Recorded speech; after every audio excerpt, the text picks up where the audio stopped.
So I've been trying to think, do I want a family death or birth? Because my parents passed away a couple years ago. And I've decided, let's go with birth because that's happier, right? And so I met my wife in late 1990. And we were boyfriend and girlfriend for quite a few years, about 4 years before we got married in 95. And then we were married, and we were married for quite a few years before our first child was born in 2003. And a big part of that is because we were in graduate school in various ways. I went and studied for a PhD at the University of Virginia, and that involved field work in Siberia that I've mentioned a couple times before. And my wife studied architecture at the University of Berkeley, and so we finally got all that stuff out of the way, and then decided we wanted to work on having children. And of course, that's surprisingly more complicated than you would think. And so by 2003, there was a bun in the oven. And I had started a job at the University of Aberdeen in Scotland, and I can tell you Scotland is a great place to give birth. And because basically healthcare is free at the point of delivery. And as a taxpayer in Scotland, I can tell you the pain is about the same as here.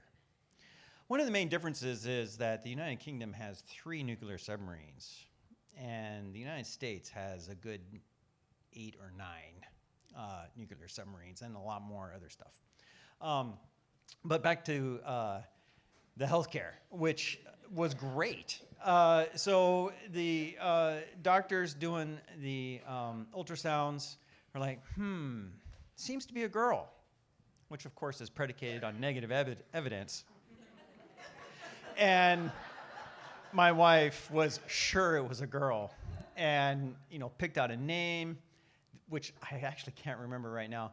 But I remember the intended middle name was Evelyn because that was my wife's grandmother's name, her mother's name, who she knew or had known. And so we're looking through the books. You get these baby name books, and you start at A, and there's Albert and Alfred and things like that, and you kind of go through to Bert and whatnot, Carl. And, I'm into the L's, and there's Lawrence and whatnot, and I'm like, screw this. And I go to the back, and there's Zachary, and come to the X, and like, Xavier. What if it's a boy? Maybe we'll call him Xavier. And my wife is like, yeah, whatever. Yeah. So that was kind of what we decided on a boy's name as a backup, just in case the ultrasound and her instinct and everything else was wrong.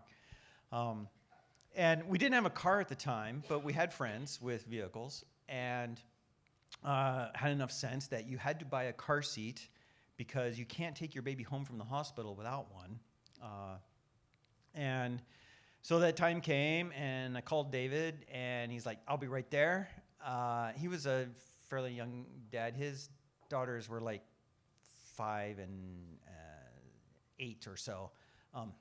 Future babysitters, actually.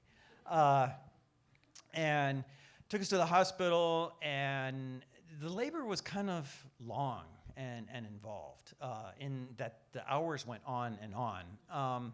And so we had gone to all the classes and did the massages and all the exercises and practicing, and we were both well informed of what was going on. And it was clear that my job was to ensure that the birth plan went as planned, because when a woman is in the middle of labor, most of her brain just kind of goes to mammalian at best. This is really mammal land right here. Human beings just not that special. And I knew that, I'm sorry, she didn't want any drugs, which, holy shit. She used the TAMS thing, which is the electrical charge on your buttocks kind of in the back, and breathing, and I think I would have been into the drugs, to be honest. And she didn't want ventouse, which is basically a big plunger they stick on the head and yank the kid out, or forceps, which is, you know, how you get cone heads on your baby. And the great thing, though, about the UK and Scotland in particular, and I say Scotland in particular because healthcare has devolved and the NHS in Scotland is better funded. So the midwives are in charge. So there's all these women around. I'm the only man there. Except after a couple of hours of labor, the doctor pops in and says, I think we may need a bit of help here. And I knew that was a red flag because that was like the suction cup or the forceps thing. And I'm like, ugh. So, and of course he was kind of a pompous ass, which is the way male doctors are in delivery things. Apologies if you're a male doctor in a delivery situation and you're not like that. But that was my narrow experience. And I bit my tongue, you know, there was no fuck off. It was like, well, is there something else we could try? And so the midwives, of course, had like a long list of other things we could try. Different positions, flip it around, upside down, turn it around. And so they did that with my wife, and out comes a baby. And the midwife says, you have a healthy son. And I was like, wow. And that is just one of these feelings that is unique in the sense that I have experienced that feeling only upon the birth of each of my two children and no other time, which is really amazing. And despite how good that is, I only have two children. But now I can understand why some people want more than two, because that feeling is amazing. And I was also really glad that we were in a hospital because this kid had been in the womb trying to get out for a long time and had passed meconium all over and was covered in a thick layer of like pitch and tar and pine and shit crap. And the midwife is, we'll just clean him up. And I'm like, oh yeah, I love healthcare.